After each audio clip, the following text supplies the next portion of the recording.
Jean chapitre 5 verset 38. « Et sa parole ne demeure point en vous parce que vous ne croyez pas à celui qui l'a envoyé. » Cette parole fait suite à la déclaration « Vous n'avez jamais entendu sa voix, vous n'avez point vu sa face » au Père qui rendait témoignage de Jésus.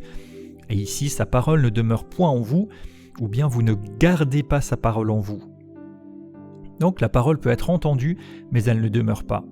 Demeurer implique habiter, agir, transformer, puis porter du fruit. Une parole qui ne demeure pas reste quelque chose d'extérieur et de stérile. Bien que ces religieux à qui Jésus s'adresse étudiaient les Écritures intensivement, mémorisaient des passages, débattaient sur les détails minutieux de la loi, la parole ne demeurait pas en eux.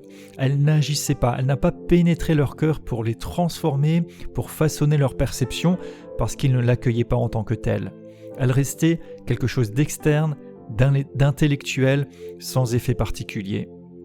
Jésus dit « Vous ne le connaissez pas parce que sa parole n'a jamais pénétré dans vos cœurs. Elle n'a jamais demeuré en vous. Et ce qui le prouve, c'est que vous ne croyez pas à celui qui l'a envoyé et auquel il rend un témoignage si éclatant dans la Bible. » La racine du problème est révélée. Le refus d'accepter Jésus empêche la relation avec le Père. On ne peut pas séparer l'amour de Dieu du fait d'aimer et d'accepter le Fils. Rejeter Jésus, c'est se fermer à Dieu lui-même. On ne peut pas connaître Dieu sans accueillir Jésus. La foi biblique, ce n'est pas juste l'accumulation de savoir comme quelque chose d'extérieur, juste une performance religieuse dans des rites, dans des habitudes, mais appelle à une relation vivante. La parole de Dieu, sa révélation, sa manifestation devient réelle et vivante lorsqu'elle est reçue dans la foi, lorsqu'elle demeure.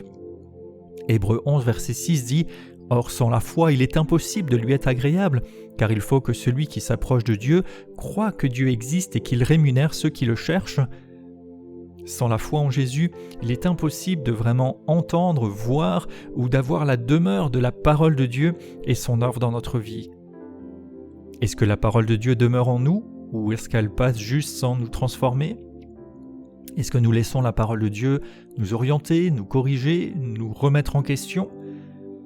Est-ce que nous passons d'une simple écoute occasionnelle à un accueil réel à ce qu'elle puisse demeurer en nous et nous transforme ?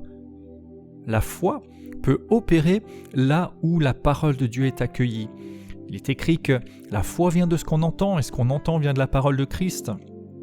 Jésus appelle non à une foi religieuse extérieure, mais à du relationnel, à une réalité intérieure et réelle, profonde. L'activité religieuse, les choses que l'on peut faire extérieurement, ne sont pas une garantie d'une véritable lumière et perception spirituelle. Matthieu 7, 21, Jésus dit « Ceux qui me disent « Seigneur, Seigneur » n'entreront pas tous dans le royaume des cieux. » Plusieurs me diront ce jour-là, « Seigneur, n'avons-nous pas prophétisé par ton nom, fait des miracles ?» Et je leur dirai ouvertement, « Je ne vous ai jamais connu. » Sommes-nous juste actifs religieusement, mais sans vie spirituelle ? Lisons-nous la Bible pour entendre Dieu ou juste comme une autre lecture ?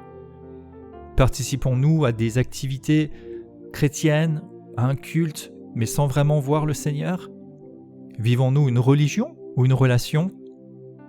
Sommes-nous chrétiens par culture, tradition, ou parce que nous avons personnellement rencontré Christ et lui avons confié notre vie ? Apocalypse 2,4 à l'église d'Éphèse, « Ce que j'ai contre toi, c'est que tu as abandonné ton premier amour. » Si toutefois vous réalisiez que votre foi se résume à quelque chose de mécanique, de formel, qui manque de vie, vous pouvez aujourd'hui même vous tourner vers Dieu.